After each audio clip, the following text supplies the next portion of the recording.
of Europe. It's called homelands, plural. As a contemporary historian, Garton Ash, for decades, has looked at the developments of our continent, from the Solidarność movement in the shipyards in Poland, the fall of the Berlin Wall, the war in the former Yugoslavia, Brexit, the COVID pandemic, and Russia's imperialist attack on Ukraine, and the European peace system. Timothy Garton Ash has observed all of this, has written it down, has analyzed it. Today, he says, the challenges that Europe have to face are overwhelming. But at the same time, he warns us not to lose confidence, courage, and not to fall into fatalism. Because one thing is clear for him: this Europe, our democratic, free Europe, remains a unique project inspiring hope throughout the world.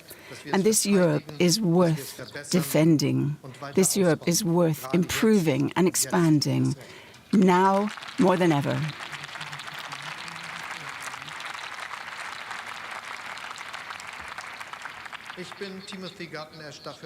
I'm grateful to Timothy Garton Ash that, as a historian, he is trying to explain what the most important thing is about Europe, because we often overlook this as we look for practical compromises in everyday life in Europe. In the face of war and climate change, it's also about Europe itself. It's about liberty. It is about democracy, security, prosperity, good opportunities, and decent work in a net zero climate future for everyone in Europe. And these are objectives that the German government is pursuing as well. And we share them with millions of other citizens in our country. It's not about nostalgia and looking back to the good old days when supposedly everything was better. No, now it is about tackling the situation we have now so that we can have good times ahead in Germany and in Europe as a whole.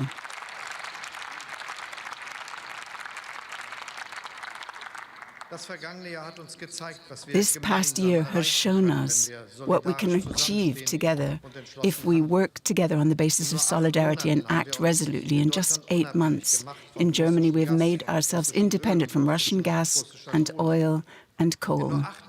In just 8 months, we have completely changed our energy supply system with very different terminals for liquid gas and different interconnections. And no one has frozen this winter.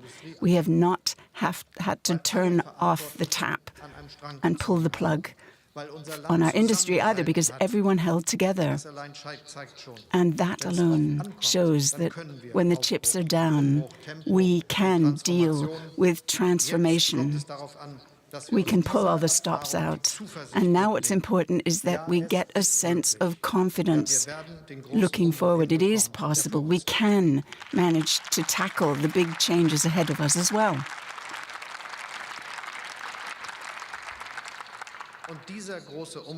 And these changes ahead of us will go well for us here in Germany and in Europe. It won't go so well for the AfD, who are heckling, because they won't have any business. They won't have anything to do. That's the Chancellor.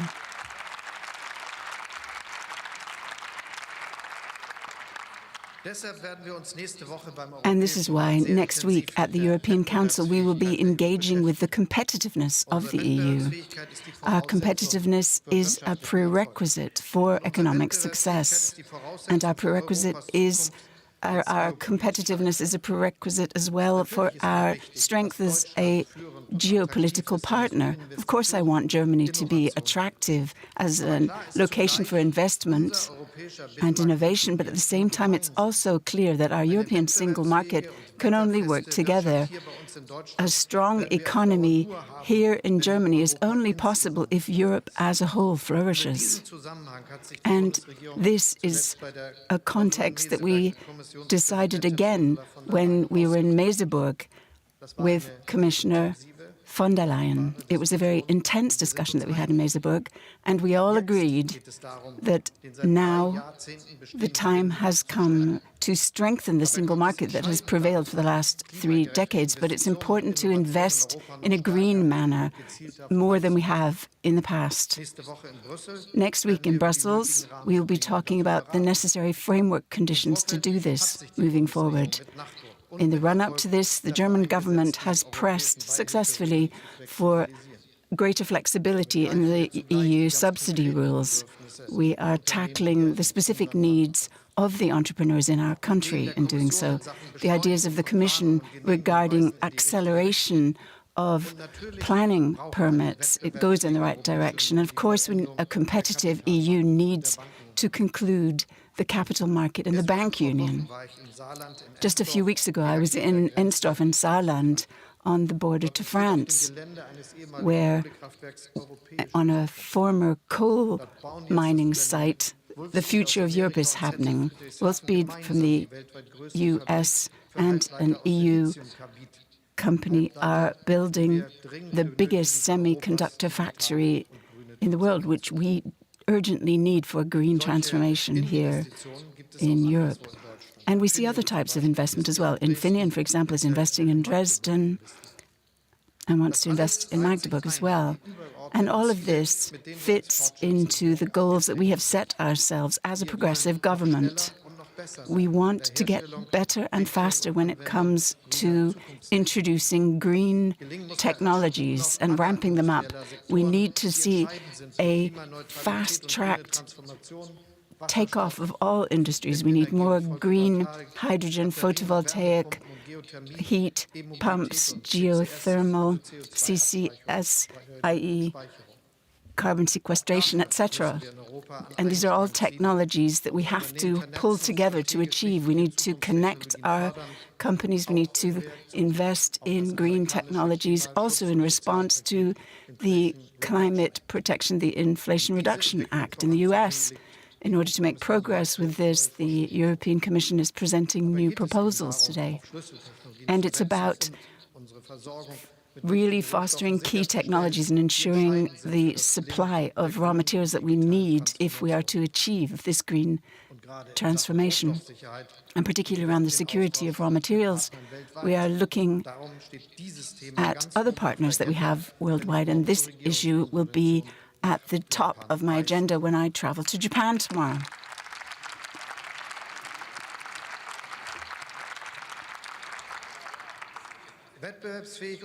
Competitiveness. We will only be competitive and successful if we have balanced budgets in all of Europe. And this week, the EU finance ministers have pushed for a reform of the Stability Pact. And even if there's a great deal of work ahead of us, the successes that we have already achieved will be set in writing, and we will build on this as we deal with this difficult subject. Ladies and gentlemen, neither in Germany nor in Europe can we achieve our ambitious goals alone. Our climate protection cooperation will be necessary with the emerging economies in Latin America, Africa, and Asia-Pacific, and so we will be stepping up our efforts there. We will be diversifying our economic ties, particularly with regard to raw materials. The heads of government, of state and government in the EU will be looking at our trade policy. We need to have an ambitious trade agenda which pursues our own interests but also does justice to the interests of our global partners. This affects, for example, the interest of states that have lithium, cobalt, or rare earths, not to be sold as raw materials, but at least to process them to the first stage of processing in their own country. And as I traveled to Latin America and India recently, I expressed our commitment to this, and Commissioner von der Leyen and myself agree on this point. Then when it comes to energy at the European Council, we will be discussing this issue in detail as well. We can look confidently to the future now, which wasn't the same last year. Our gas storage systems were 70% empty. Now they are 60% full at the same time as last year.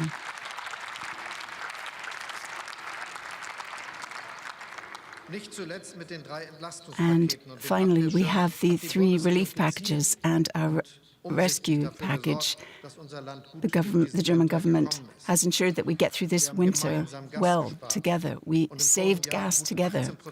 And last year, we consumed 18% less than we did in 2021. Other countries in the EU have also saved energy. Gas prices are now below the level they were before the beginning of the Russian war of aggression.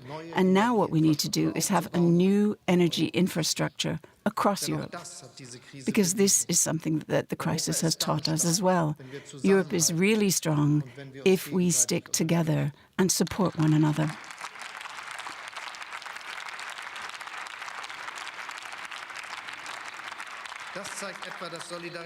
And we see this if we look at the solidarity agreement between France and Germany and the additional gas supplies to us from Norway and via Belgium and Netherlands and France. The new oil that we have seen going from Gdansk to Eastern Europe shows this as well, and the pipeline through Spain. And all of this is solidarity made flesh in the EU. Together, we need to provide not just for the next winter, but for the next years and decades.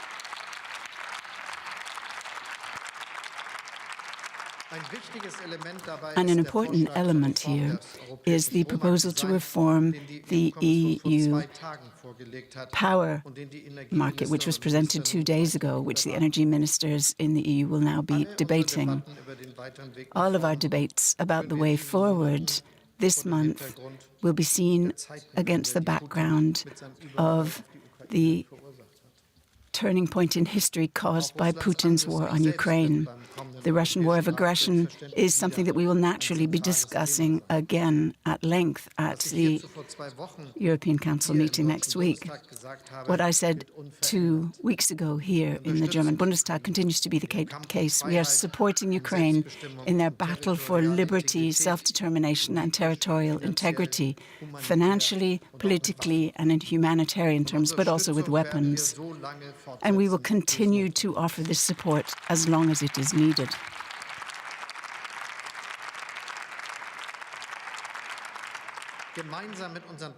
Together with our partners in Europe and the world, for more than a year now, we have been insisting that the war of aggression goes against the international community's rules.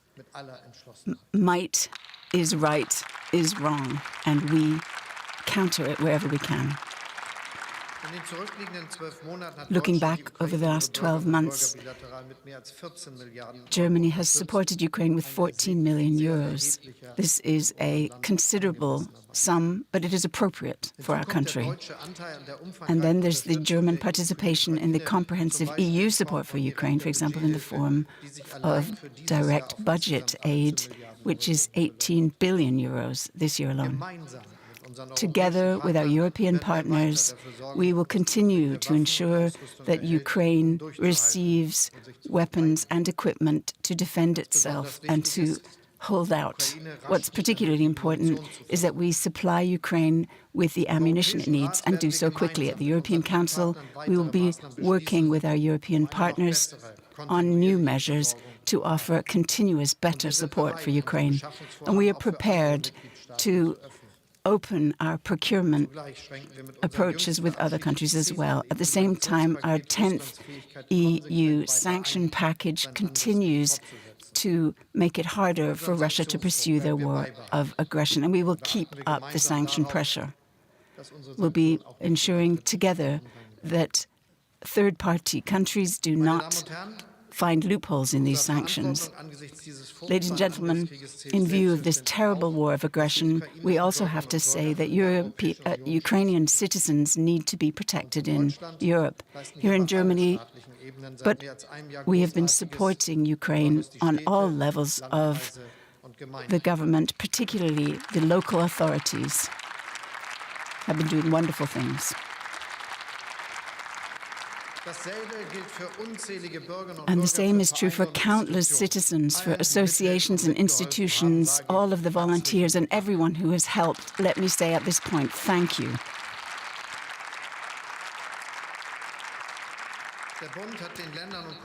The national government has offered 3.5 billion euros to the local authorities and 2.5 this year.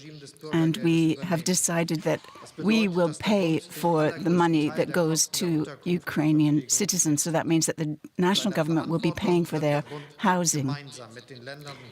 And we will be working together to do justice to what we owe these refugees.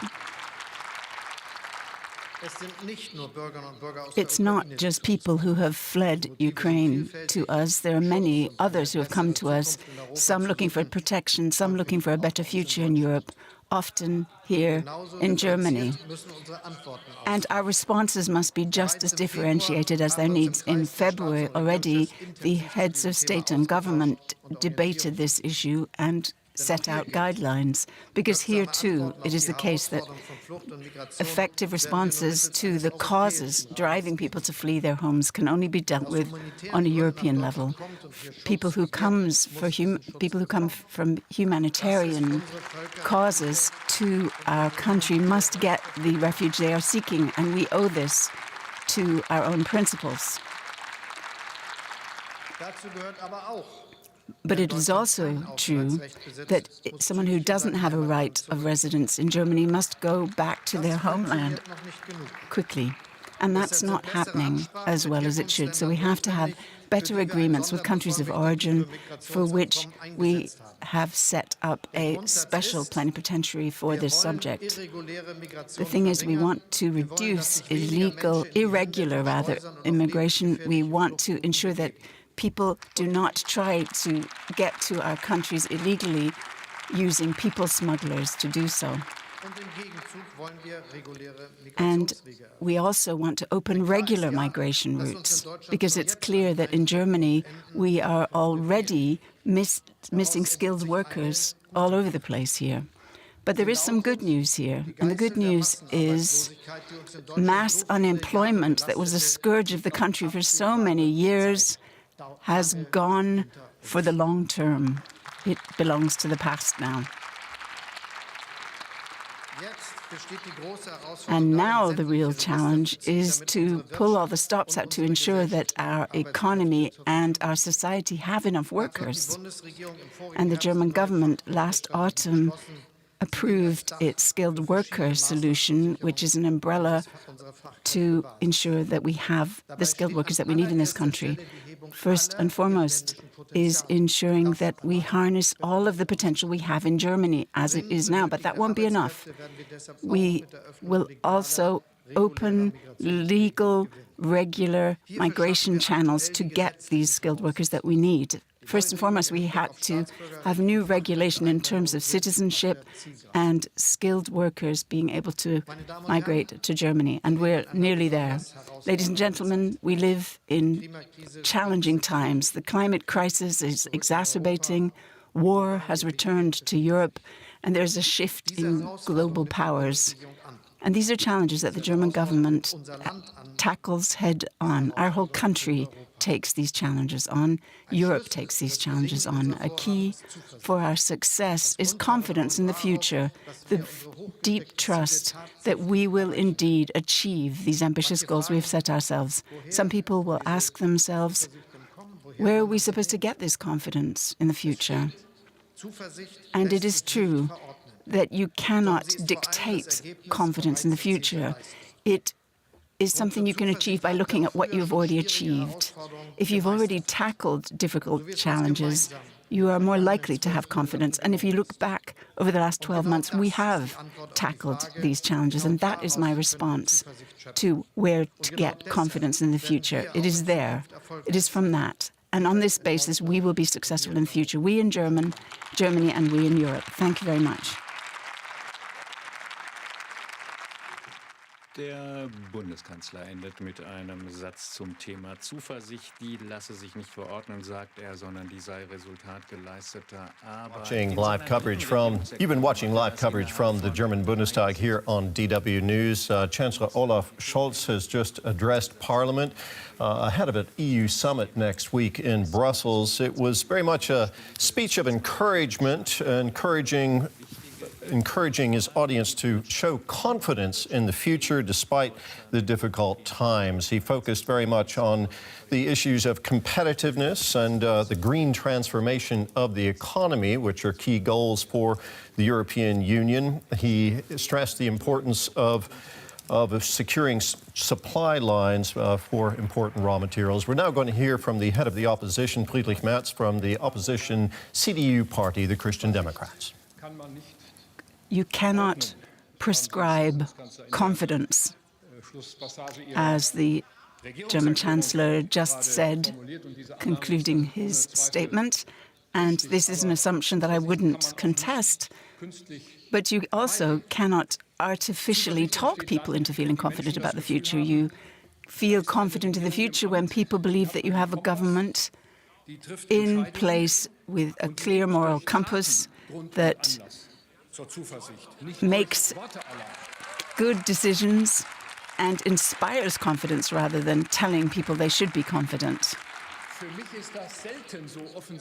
And I think it's rarely been so obvious how words and deeds go different ways as in the talk we just heard. And it's almost amusing that it is the British historian Timothy Garton-Ash that you cite.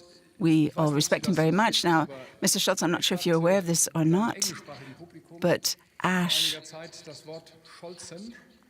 introduced the word Scholzen into his English readers. He described the German word Scholzen as Scholzing.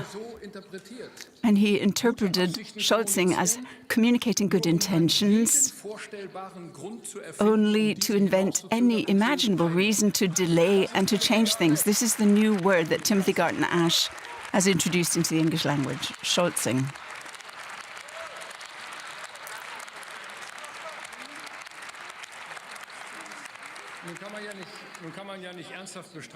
So you can't seriously contest that the German government and the European Union in the last 13 months, I'm not suggesting they haven't done a few things right. I mean, the EU and NATO have managed to join forces, and that's not something you can take for granted. And this is down to all of the EU member states and NATO, even if NATO expansion to include Sweden is still failing due to the resistance of Turkey. Now, Europe and NATO have helped Ukraine in humanitarian, material, financial, and quite rightly in military terms as well. But, Chancellor, the extent of our aid, so directly ranked below the USA, to put it mildly, is exaggerating a little bit, because based on the economic power of many different countries, particularly in Europe, other countries have done far more than we have. And if you're heckling here, let me say that this is also true for certain Eastern European countries as well, and particularly for the Baltic states, because these countries of the EU, which quite rightly are extremely concerned about the war spreading to their own countries, you didn't mention at all today.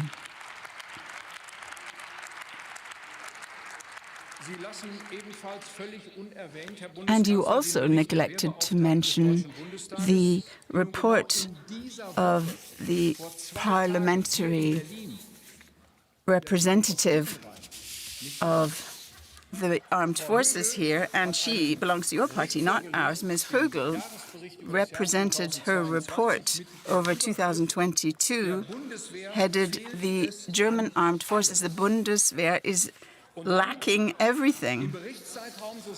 And then in the period under review, she says not a single euro, not a single cent was spent on the German armed forces from the special military fund. So, German Chancellor, you need to stop referring to the state of the German armed forces under previous governments, because you have done that at length, and yet look at your own government. I mean, we agreed here. We agreed that 100 billion euros. I can understand that you're feeling a bit nervous as I talk about it, but there are soldiers, men and women of our armed forces on the tribune, and there are plenty of soldiers on the ground working for them there, and you should see how they feel about it when you next visit them. I'm sure they'll let you know. Now, together, we approved 100 billion euros for the armed forces. And if 1 year down the line, not a single euro, not a single cent has actually been spent on the German armed forces, then this is a scandal, Chancellor, and you're responsible for this and no one else.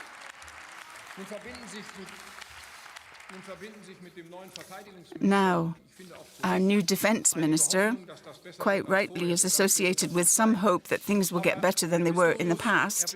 But Mr. Pistorius, it's not just a matter of replacing jobs in the defense ministry with new people. You need to completely change the procurement system of the German armed forces so that we achieve real change here.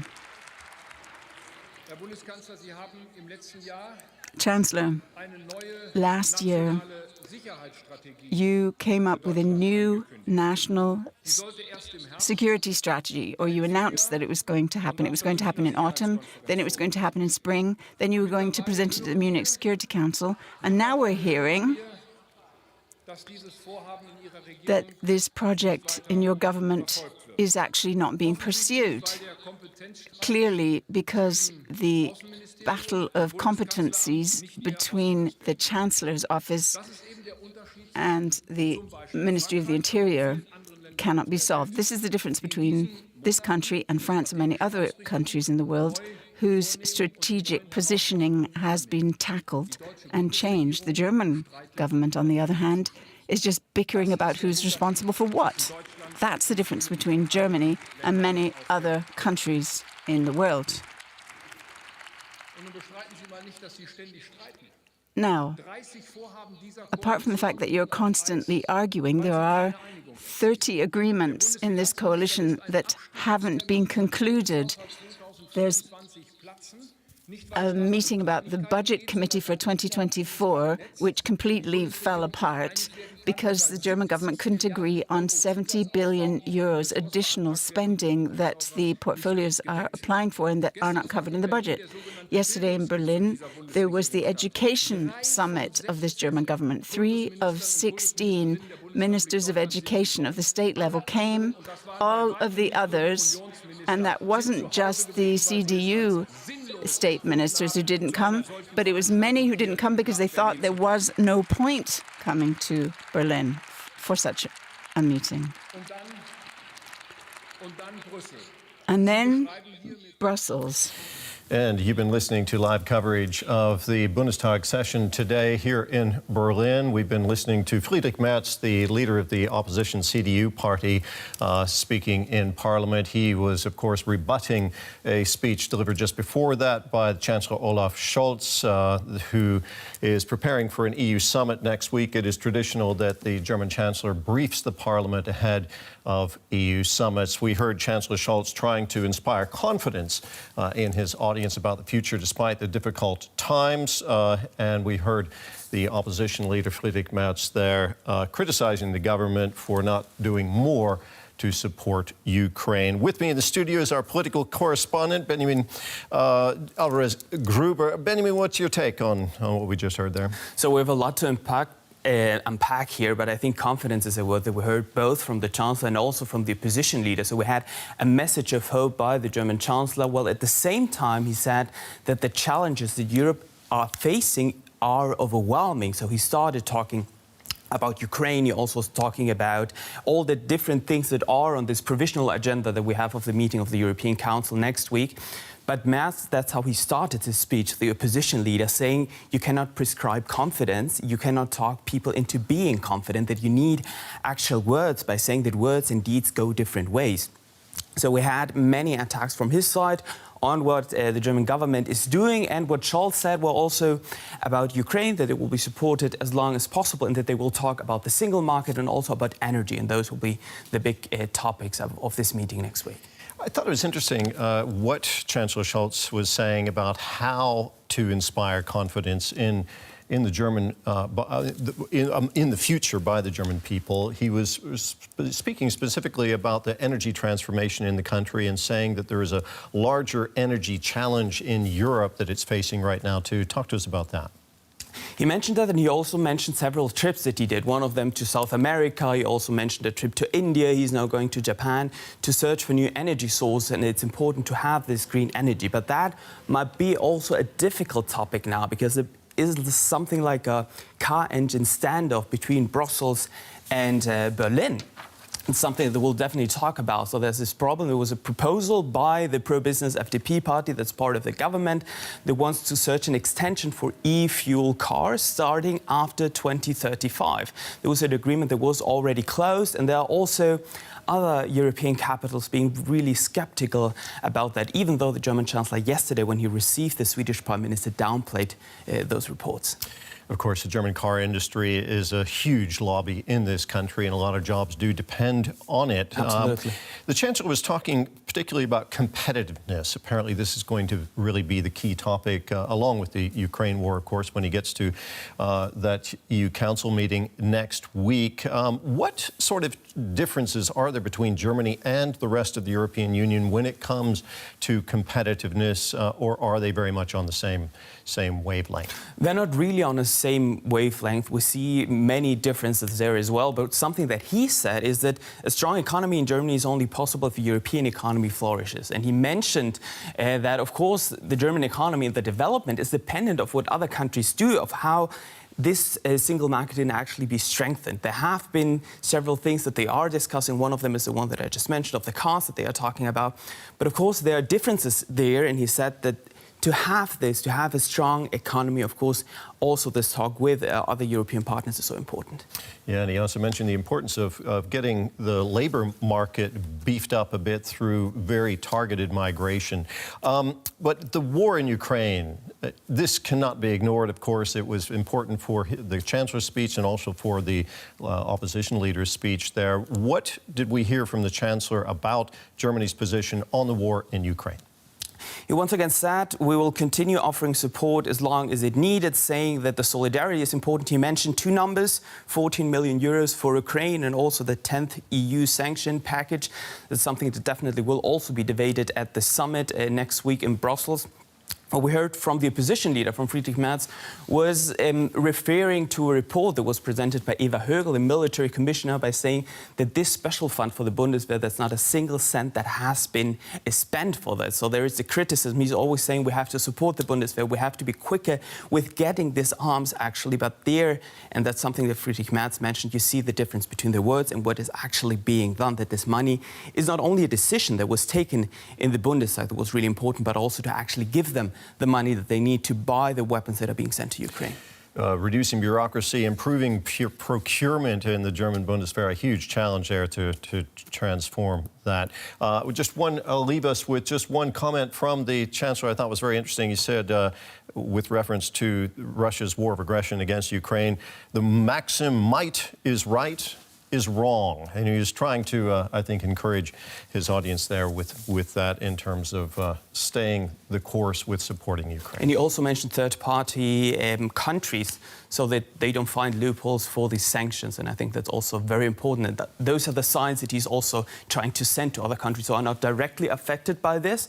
That's something that he also mentioned during these recent trips for them, to have them on the side to support Ukraine on one side and also to condemn Russia's war of aggression in Ukraine. Exactly. Benjamin, thank you so much. Benjamin Alvarez-Gruber, our political correspondent.